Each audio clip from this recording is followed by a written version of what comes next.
careful historians will recall that the Septuagint was a version of the Bible that was made available nearly 300 years before Jesus and the other Christians hit the scene in ancient Israel.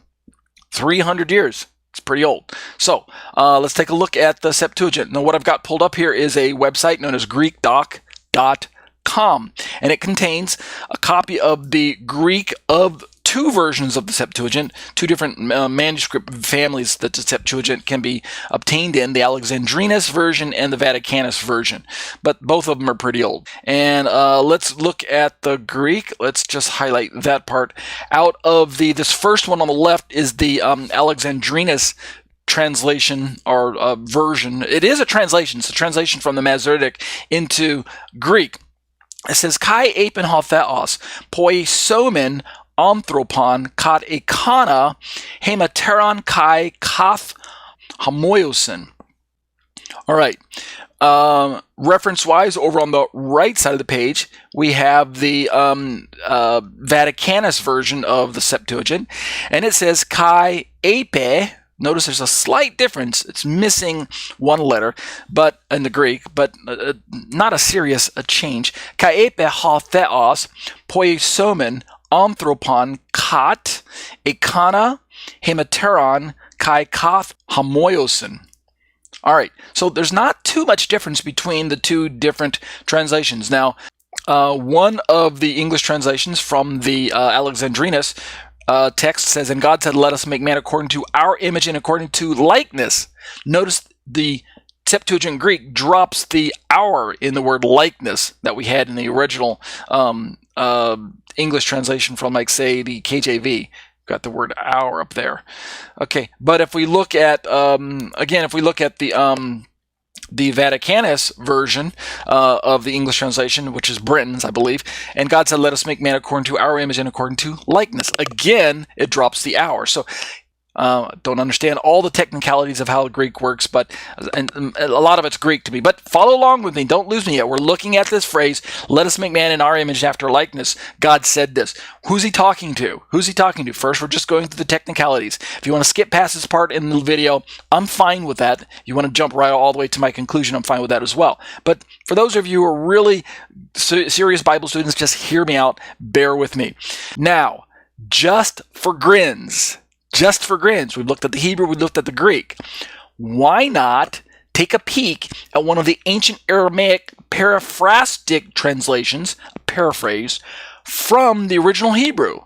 We have translations from Hebrew into Greek, but we also in the ancient days had Hebrew translations into paraphrased Aramaic. And the Lord said to the angels who ministered before him, what? Screech!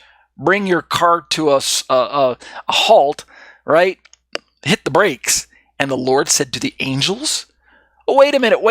Everybody who's watching my video is crying foul, saying, Ariel, you're saying that God was conversing with the angels. Are you a Trinitarian Christian or what? Yes, I am. I am a Trinitarian Christian. I'm a Messianic Jew, and I do believe in the Trinity. And I don't believe that God was speaking to the angels. Okay, all right. I conveyed my my opinion right up front. You don't have to listen to the end of the video to know what I believe. I don't believe God's talking with the angels. And then notice when we drop down to verse 27, I think I could probably read the whole verse there. Verse 27 of the Targum says, and the first part is the Palestinian Targum, the Onkelos, and the Lord created man in his likeness. So just before creating man, God supposedly, I'm using air quotes with my fingers for those who can't see, God supposedly converses with the angels. But nothing is surprising there given ancient Israel and modern Israel's non-Trinitarian understanding of God. So no problem. But even more shocking is, did you notice the bracketed Jerusalem fragment reading? I've got it highlighted for you there once again. And the word of the Lord created man in his likeness. In the likeness of the presence of the Lord, he created him, the male and his yoke fellow, he created them. Just let me pause and let that sink in. When we listen to these words, I'm certain, at least it does to me, that it sounds like our first century New Testament Jewish writer John, he wasn't too far off in his logos theology after all, right? Logos theology. Let's go look at John. John 1:1. In the beginning was the Word, and the Word was with God, and what? The Word was God. We've got the English here, the ESV, bearing all of that out. The Greek is pretty standard, and it's pretty airtight as to what's going on. In arake, ein halogos, kai halogos, ein pros ton, theon, kai theos, ein ha logos. What's going on? In the beginning was the Word, and the Word, this logos, this being who was God and was with God, was literally face-to-face with God, the pros ton theon, was very in close proximity, dialoguing with God. This particular word, verse 2, John says, he was in the beginning with God. Hutas ein in arake pros ton theon, says in the Greek right there. All things, verse 3 says, all things were made through him. Speaking of this word, this logos, all things were made through him, and without him was not anything made that was made. Recall that God is making man in his image. Is God speaking with the angels? Are angels made in the image of God? I think not.